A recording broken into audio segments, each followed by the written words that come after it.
This is Chris York. At the tone, leave your name and message. I'll get back to you. Hello, Chris. I heard your parody you did about my movie. I wasn't very happy. I might have to break both your fucking legs. Eyewitness accounts say the creature has teeth, leathery wings, a beak, and claws. It is a vampiric creature associated with witchcraft, often the servant or familiar of a witch or witch doctor. So it's a lightning, vampire, Thorbird. Hairy man on man.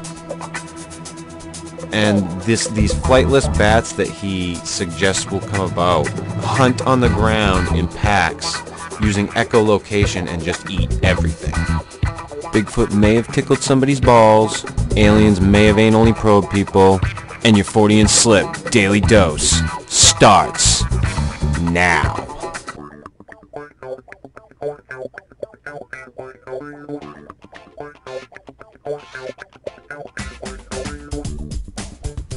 Hiya folks, and welcome to the Fortean Slip Daily Dose episode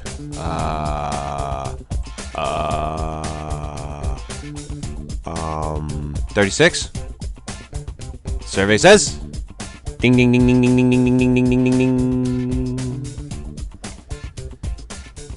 This is the Blizzard is Coming episode, people. Everybody run to the store, buy shit tons of bread, milk, water. We're never going to be able to get out of our houses ever again. There are no such things as plows that ever clear the roads, like literally at the latest the day after the storm stops.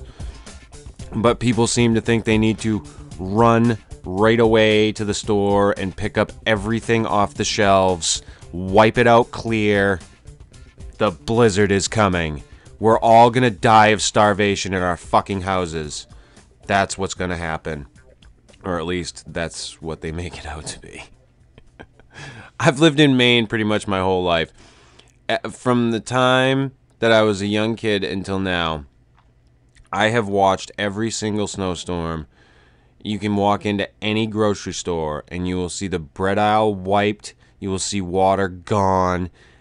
Milk sells like crazy. It is a phenomenon I cannot understand. People act like nothing is ever going to be open again. They must stock up now.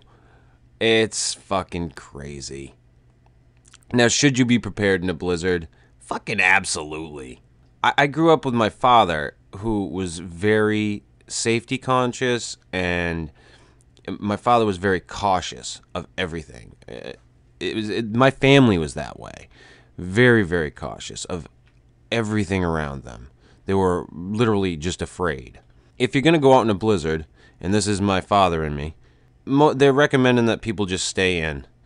You know, I mean, if you got to run out and grab a few things, you know, great, that's cool.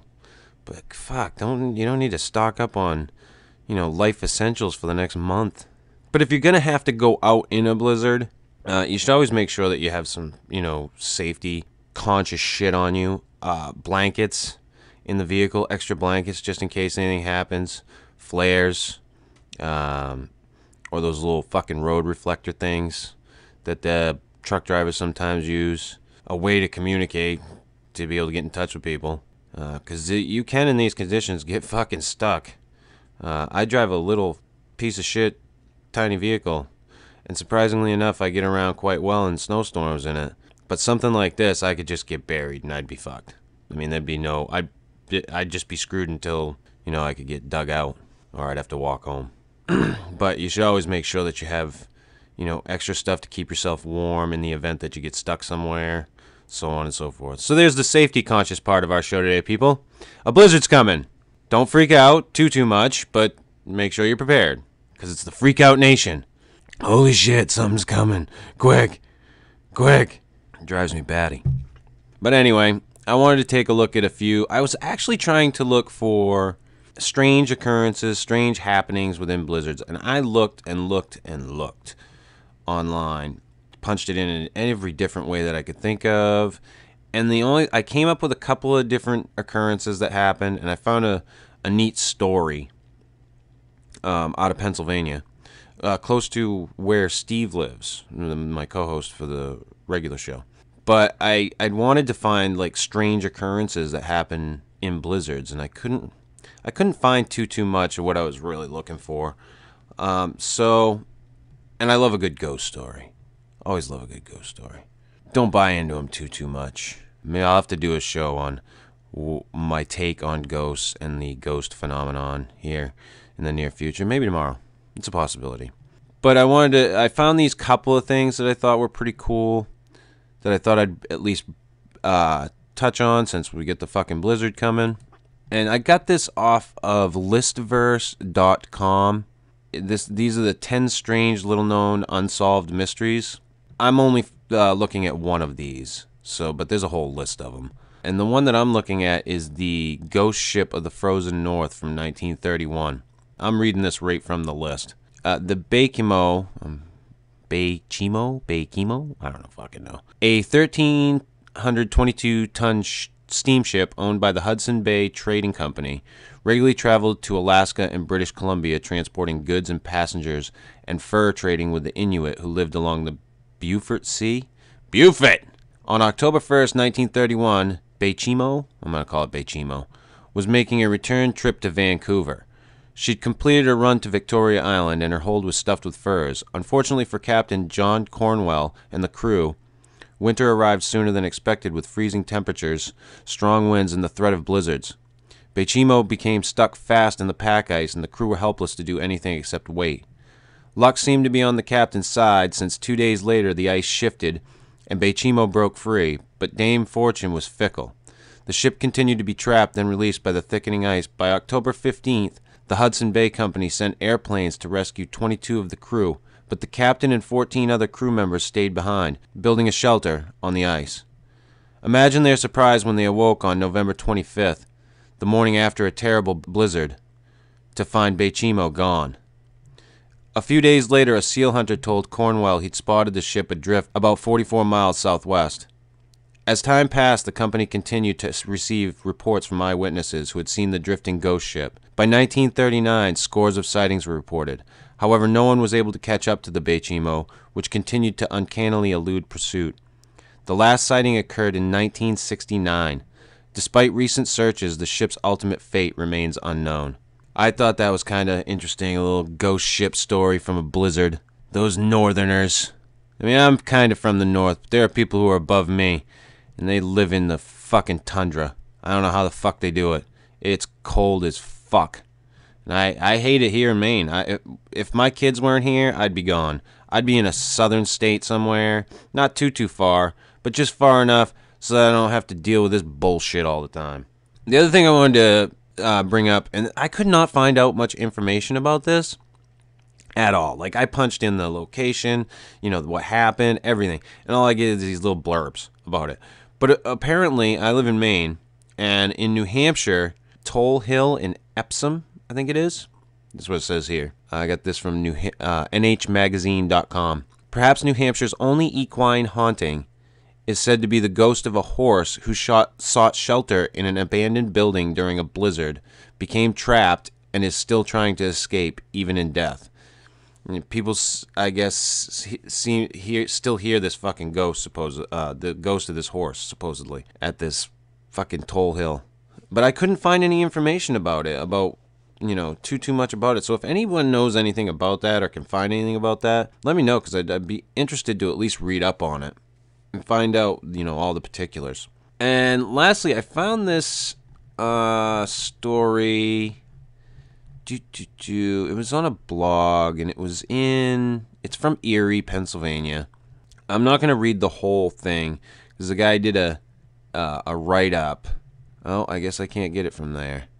But I got it on this one blog. But this guy did this write-up. This is on the demonhunterscompendium.blogspot.com.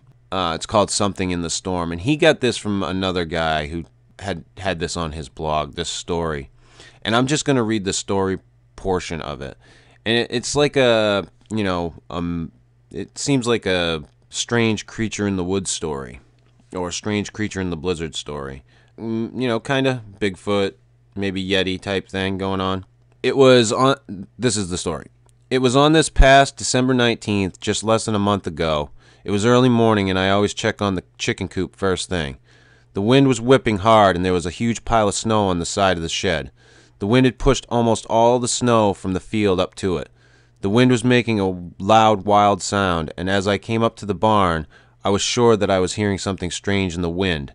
I stopped there since I thought it could be a neighbor or some other stuck outside, since it sounded like a human scream. It was not right, though. It seemed really wrong, like wounded animal crying at the top of its lungs but with a man's voice. All I could think of was someone stuck out in the storm. So I walked out to the field to see where the screaming was coming from. It was like a big shadow in the blowing snow. I knew it was the person I was looking for, so I ran to it. Then I saw how big it was. It was like a giant, almost twice the size of a man but with a man's shape. It was either covered in fur or wore an animal fur coat, because I could see the hair moving in the wind. As I got to it, the screaming became louder and louder, and from the sight of it and the sound of it, I knew that this thing was just wrong. I had to get away from it as fast as possible. I ran as fast as I could and made sure the screaming thing was behind me. After a few minutes, the snow was not coming down as hard, and I found myself back in the field behind the shed. It was then that the screaming voice had stopped. I don't know what it was out there, but I knew I was in danger of my life, and that thing was not of this world. I think it was pure evil. Well, I don't know if it was pure evil, but it's a pretty cool little story. I don't know that I buy into, all that, those types of stories and stuff. I've said this many, many times, but I love a good fucking ghost story or a good horror story or a story of a fucking strange creature in the woods. Love that shit.